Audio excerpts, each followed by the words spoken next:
Welcome, everybody, and thanks for joining us on episode 66 of Health Talk with Dr. Kell. I'm Nikki Sterner, and today we're beginning part one in a series that dives into the question, why can't I lose weight? Weight can be an all-consuming topic. You might wake up and think about it, and then before going to bed at night, you look down and see your full belly and promise yourself to be good tomorrow. On the most basic level, calories in should be equal to calories used in order to maintain your weight. We've all heard this. So, what is it that's preventing us from following through? The weight loss industry is big business. I've been desperate before and bought into what they were selling. I'd lose weight and then I'd put it back on. The ups and the downs of the numbers on the scale controlled how I felt about myself. I was looking for a distraction from the emotional pain that life brings. Food was a way to numb it. Like any addiction, sugar became my friend. Welcome, everybody, to Health Talk with Dr. Kell. I'm Nikki Sterner, and today we're going to start a series on why can't I lose weight? This is going to be part one in podcast 66, and we're going to talk about gaining and losing weight and what contributes to that. So I'd like to welcome to the show Dr. Kell. Hi, Dr. Kell. Hi, Nikki. Hi, everybody. But before we get started, I brought two quotes today because I couldn't choose between them because I thought they were funny. You look up diet quotes and you will see some pretty funny stuff. So the first one is, I've been on a diet for 2 weeks and all I've lost is 14 days.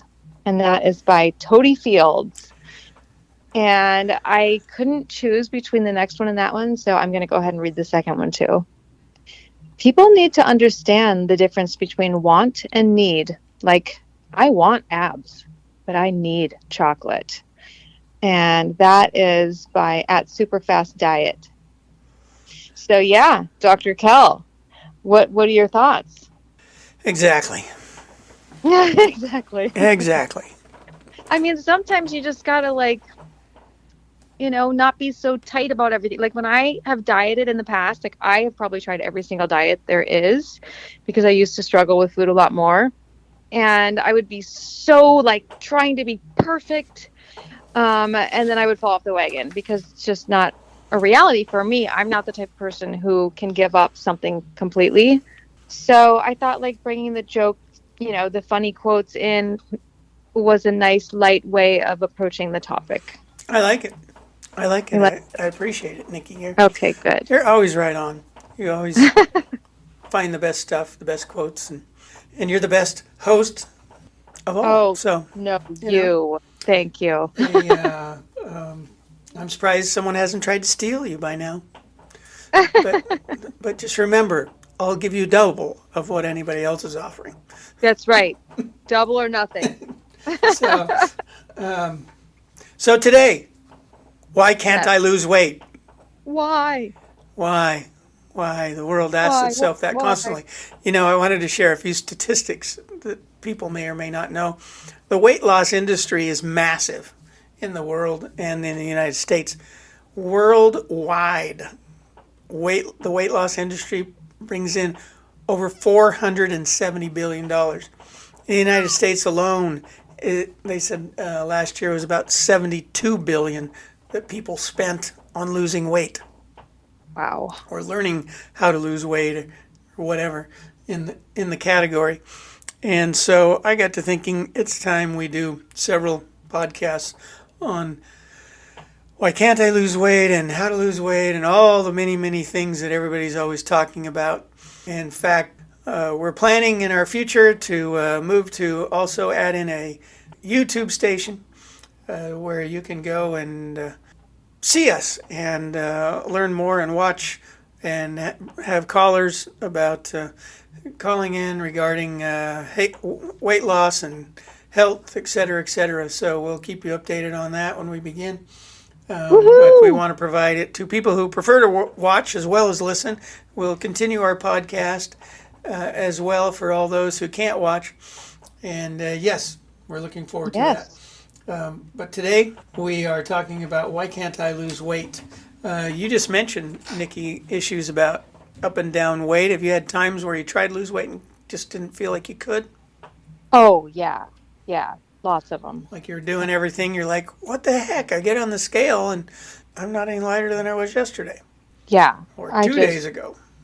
oh, it's so hard. It's such a struggle. Like when you're in it, it's just like it consumes you almost. Well, and may I ask you, we're being honest here. I'll be honest too, with because I've been a yo-yo dieter for most of my life. Really? Oh yeah, wouldn't think so, but No. this will be confession time as well for both of us. Okay. Um, Come into the booth. yes, and yes, you can't share this with anyone else. That's right. It's our Hey, little secret yes, this will be with our our secret. listeners. But go, tell me why. Give me some reasons. And they probably varied. They probably weren't. Were they always the same, or maybe they weren't? About why you wanted to lose the weight. Can you remember the first time you felt like you needed to lose weight, and what inspired you to do something about it? Oh, it was always to look better, to have a better body for me. It was always that before. So, the only word that comes to mind now, and that can apply to all of us, is vanity. Yes. Vanity. We want to look better, but we do have different reasons for wanting to look better, right? I mean, it comes down, I think, to being attractive. We want to Yep. be attractive for the opposite sex, or today the same sex, or who knows, whatever sex type you are. But you want to be Yep. attractive to somebody else or something else. And Yeah. apparently it's just the way of the world today. But the point is, you want to be attractive. But for what purpose? You looking for a spouse, just a mate, or you just want to be able to look in the mirror and say, I look good? Attention. Or your friends, or, yeah, do you want, one of the things I discovered over the years with the yo-yo dieters and discussions in the future, but just going on a diet, we crave attention as human beings, right? Hmm. Especially when we're first born and we begin to grow, we thrive on attention. And yes, over time, a person can begin to reject attention if they don't get it, and begin to despise it and not want it, and become a loner and withdrawn and all those things. And none of us want to really go down that path. So the point is, we're after attention, and we always look for ways for attention. And if it gets us attention, we continue to do it. Sometimes that's a good thing. Sometimes people discover bad attention gets them more attention, so they do bad things. Hmm. But weight loss is a big attention getter. Not just the attention you get when you're done dieting, but the attention you get while you're dieting. True. A lot of people don't think about that, but this is a consideration even from the beginning, too. Should you tell everybody you're on a diet? Oh, I know that's such a hard question. It is a typical question, though, people go through their mind. The majority of people, especially if you're looking for attention, will tell people they're on a diet. Now, that can backfire, right? Tell everybody Hmm. I'm on a diet, and guess what? 2 weeks go by, and you don't look any different, and then they're saying, I thought you were on a diet. Yeah. I stopped that one. So I recommend to our listeners that you don't tell people you're going on a diet until you're really committed, because it can backfire and get you bad attention. Because if you don't, if you fail on the diet, then your close friends and family may treat you poorly. Like, what's wrong with you? Why don't you have any willpower? Yeah. Or just kind of like, oh. It's not impressive to tell people you have goals and not accomplish them. Would you agree? Yeah.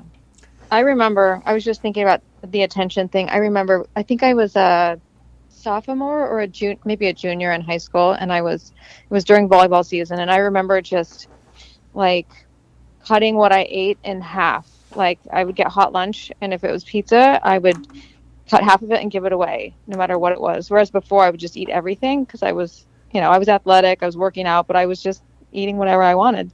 And I remember I lost like, I don't know if it was like 10 pounds or something, but it was noticeable. And I was like, even a teacher commented like, wow, what have you been doing? You look good.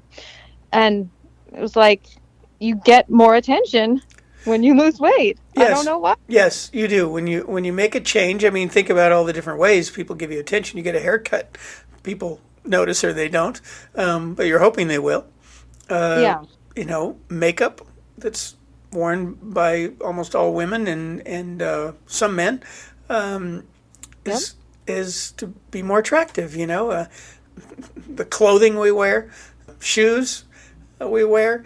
Our society, even though, I mean, to me, I've never been I don't know. I think I need attention? Sure, probably wouldn't. Part of why we do the podcast. I mean, you got to be honest.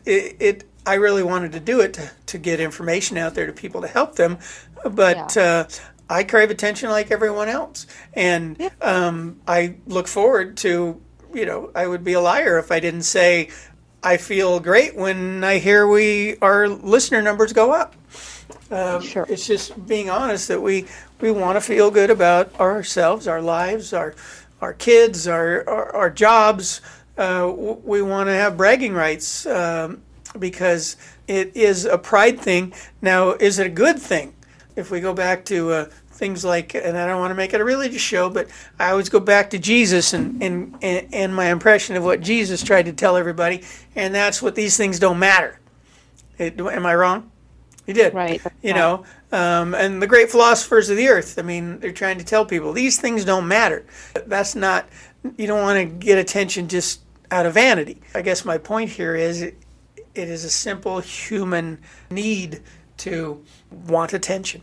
And so we look for ways to get that. And so what happens, the yo-yo dieting a little bit comes to mind when I look to me. So what happens, you go on a diet and you tell people, and so you get a little attention there, and you're like, okay, good, I got some goals and I'm going to do it, and you go and you follow it, and you lose some weight, and then you lose 10 pounds, 15, 20, whatever. A change occurs in your body. You look different, and people start noticing, wow, you look different. Well, how long does that last? It lasts as long as your realm of friends and the people you interact with see you. Once you've reached your circle of other people you might share your information with, or who might recognize that accomplished your goal and you look great, when that ends, what happens? You don't get the attention high anymore. from it. Right. Attention. Yeah, you're not getting those the happy hormone release. That's part of what you're getting. That's part of what the attention gives you, is you get a happy hormone production of endorphins and oxytocin and serotonin. You're feeling good. You have an experience. People lift you up by telling you look good, and you're like, oh, I feel so good. And so you're getting all those happy hormones going. Well, then nobody says anything anymore. You see them and they're, hey, and it just becomes a routine again. Well, what's the next thing you got to do to get a little more attention from your friends and your family? Or because we all are interacting all the time, and you think about how all that goes on in our lives, all the interaction, and we are constantly doing things from each other. Some you want attention from, some you don't care if you're getting attention from, but your conversation, you bring up things you heard in the news, you go on and on. Anyway, getting back to the whole point of why can't I lose weight? This is why. This is part of it as well. Sometimes you don't care about the attention. Or sometimes the other needs are more significant to you than the attention you might get when you're losing weight. And sometimes the attention you get, like we talked about before, about sometimes when people can't get good attention, they'll take the bad attention because they just need something. And even the bad attention can give you some of the uplifting hormones, ironically. But to a person whose happy hormones are depressed, they kind of wallow in the depression. You ever get somebody that just seems like somebody just enjoys being sad and bitter and depressed because that's all they know, maybe? Yeah, maybe I was going to say, they just don't know any different, or they don't know how to get out of it. Yes, they don't know how to break that cycle, or they just can't think of what to do. And so we were going to, we want this show to be about those kinds of things too. But why can't we lose weight? There's lots and lots and lots of reasons. We're not going to get to them all in this first podcast, and that's why we're having a few parts to this podcast. And then we're going to get into specific things, covering topics like, things like, I got one here on an article on 10 ways to lower your cortisol levels. Well, we all know cortisol holds fat on us. It's the fat hormone that tends to get us storing fat. So that's just one example of things we're going to cover in the future. But we're going to stick on the diet topic for a while, at least probably for the next 10 podcasts or more, because it's such a big deal in our world. And it all goes back to natural health, natural healing, and all that too. And you can lose weight and follow a healthy pattern, is what I've said in podcasts previously, is you don't need to diet. You just need to follow a good, healthy way of eating, or a good, healthy, where it's just your normal way of eating, which every human being should follow, because that's where you reach your optimum level of health. And at your optimum level of health, your body will balance out at a given weight that it should be at. Why couldn't you lose weight? Because I was like addicted to the sugar. Oh, big one. Big one, big one. And you know, they say today that companies Or making cocaine. billions off of selling sugar. Sugar is very addictive. Sugar is extremely addictive, just as addictive as a drug. And so you mentioned that you were addicted to sugar. And that's what the industry wants us, and where we're going. They keep pushing the sugar because they know it is addictive. The Food and Drug Administration would doubt highly ever come out and say we're no longer allowing the sale of white sugar Yeah. or sugar in any foods because it is physically addictive. But it's physically addictive, and as much so, or more so than it is emotionally addictive. The simple fact is, when you have something sweet, immediate sweetness produces some of your happy hormones. You Yes. feel better. You Yes. feel better for a few minutes because those happy hormones are produced. Problem is, you've had a spike in insulin production because you've just taken in the sugar that's so easily assimilated, and so it caused your pancreas to overreact, and you produce excessive amount of insulin, which then lowers the glucose levels in your blood, and then you crash. And that's why you often feel sleepy within minutes or half hour to an hour after eating a bunch of sugar, which is very common. And you overtax your adrenal glands. We go on and on about all the things it's doing and how it's damaging your body, causing inflammation throughout the body. Which means it triggered your immune system when you ate that sugar, because the immune system is what kicks in when you have it and then creates inflammation throughout the body. Sugar, big one. Why you're not losing weight? Because you're having too much processed foods full of sugar. You know, you're eating the candy bars, the pies, the cookies, the cakes, etc., donuts, even cereals. Breakfast cereals are high in sugars. They throw little vitamins in there, synthetic vitamins in there, to make you feel good about eating it. And some of them are higher in fiber, and that fiber offsets the sugars some. So that's good. But those things as well are high in carbohydrates. Go on and on about all the things. Just think about what you're eating. When you get back to eating the vegetables, a lot of people, I've even had medical doctors tell diabetics, don't eat fruit. I disagree. Yeah. If you're eating the right kinds of fruit, you don't want to have fruit juice. You don't want to have even things like vitamin water have a lot of sugar in it, has a lot of sugar in it. Sodas, things like that. Anything high in sugar. Look at the can. Look at the bottle. Anything that's got more than 10 grams of carbohydrates in there, don't drink it. They keep it low. Keep them low. So you got to slowly wean yourself off of it. You can have withdrawals from cutting sugar out right away. You not only have, like, if you're a soda drinker, Pepsi, Coke, things like that, Mountain Dew that have caffeine in them, along with all the power drinks that are full of caffeine, Red Bull, etc. You're just giving yourself a double whammy, and you stop taking that stuff in, and you'll notice for a few days withdrawal symptoms, headaches, even body aches, and almost flu symptoms sometimes for certain people. It's not just the caffeine you're withdrawing from, it's also the sugar. Can you think of other things for you that were difficult? Or is that the big one? Yeah, I think it was just like I needed the high of the sugar to feel good. You cut out those sugars, you cut out all the sweet stuff, processed sweet stuff. It takes a week or two, but all the natural good foods, the vegetables, the good fruits, oranges, apples, bananas, all the standard things that we eat here in the United States, and then go around the world and all the other great fruits. In fact, they're importing a lot of these things that carry a lot of fiber. I had some dragon fruit last night. I like that. Actually, it comes from a cactus. But there's all kinds of things. I'm growing trees in my backyard now, a chermoya tree. and a jackfruit What? tree. Yeah.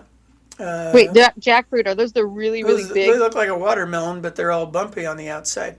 Yeah. They, a lot of these fruits, when you taste them, they're not super tasty, and because you're not used to eating them. In other countries, guava and papaya, and when I was in South America, those are very commonly eaten, and I still like them today.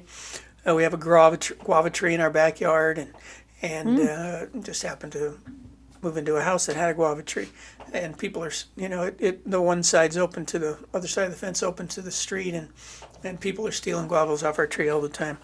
Oh my gosh. They all these good fruits. You want the fiber with them. You want to eat the whole fruit. You don't.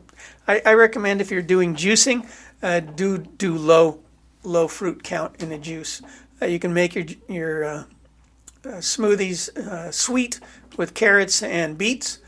If you don't like beets, raw beets taste differently than cooked beets. I couldn't stand beets growing up because they were cooked and tasted nasty. But as I started having them raw, I didn't mind them so much. But really the only way I like them is if I mix them in a smoothie with other things and then use that beet to sweeten it some. Because they make raw white sugar out of beets. And so beets carry a lot of carbs, but they also have a lot of fiber. So if you have the actual whole beet or a beet in a smoothie with the fiber in there, you're not getting the big... and mixed with other vegetables, you're not getting the high insulin spikes that you would if you were just having the juice with nothing else in it. Even though the juice is very good. Yeah, and I've been putting celery and beets and avocado and blueberries and then other fruits, some hemp hearts. Yeah, I've been throwing a lot of things in there. But yeah, I feel good because I'm getting a lot of vegetables in there too. That's awesome. And that's what you want to do. Guess what? We're going to end this part 1 podcast here to part 2. So return for part 2, and we're going to continue on talking about why can't I lose weight. Any last comments, Nikki, that you wanted to share? No, I'm looking forward to continuing in part 2. Thanks for listening, everyone. Thank you for listening. For questions or comments, please email us at healthtalkwithdrkel@gmail.com. That's DRKELL@gmail.com. You'll find the lowest prices on standard process whole food supplements at holistichealth.standardprocess.com. As always, we recommend you seek nutritional advice from a qualified healthcare professional before starting a supplement program. And for natural and organic health and hygiene products, see our sponsor's website at oceanbaynaturals.com. While we make every effort to broadcast correct information, we are still learning. We will double-check all facts, but realize that medicine is a constantly changing science and art. One doctor may have a different way of doing things from another. We are simply presenting our views on how to live a healthy lifestyle that will be as evidence-based as possible. We welcome any comments, suggestions, or corrections of errors. We take no money from drug or device companies. By listening to this podcast, you agree not to use this podcast as medical advice to treat any medical condition in either yourself or others, including but not limited to patients that you are treating. Consult your own physician for any medical issues that you may be having. This entire disclaimer also applies to any guests or contributors to the podcast. Under no circumstances shall Dr. Kel Fullerton or any guests or any contributors to the podcast or any employees, associates, or affiliates of Dr. Kel Fullerton be responsible for damages arising from use of this podcast. This blog should not be used in any legal capacity whatsoever, including but not limited to establishing standard of care in a legal sense or as a basis of expert witness testimony. No guarantee is given regarding the accuracy of any statements or opinions made on this podcast. Our website, blog, and podcasts are all HIPAA compliant. While you may give your email address to subscribe to the website posts or to post information on the website blog, we will never share your email address or contact information with any third parties without your explicit permission. The contents of Health Talk with Dr. Kel podcast and the show notes are all copyrighted. All blog posts, podcasts, and show notes that are distributed to the public for free can be redistributed via hard copy or electronic copy for free only if Health Talk with Dr. Kel is included as the acknowledged author within the actual media that is being redistributed. The Health Talk with Dr. Kel podcast is a production of the Orange Stack, with executive producers Dr. Kel Fullerton and Eric Hammond and host Nikki Sterling.